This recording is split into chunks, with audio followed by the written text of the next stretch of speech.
nganong ako siyang gibiyaan. Kay kusog kaayo siya musugal, mangulata pud daw way pagmahal.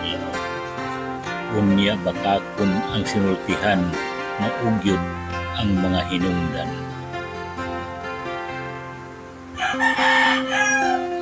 Hapit kada adlaw mutaya sa lasto, sa buwangan pa kada Domingo, usahay naluko na sa baraha hangtod mahurot ang kwarta.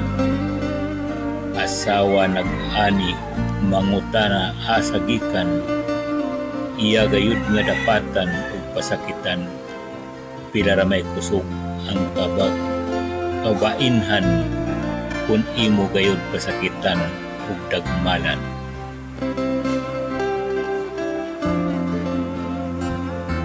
Mamakak pagayod kun pangutan-on sa iyang naong malimbungon, inusinti pagatan-awon sa tubangan pero di ay sama sa iring sungkaban.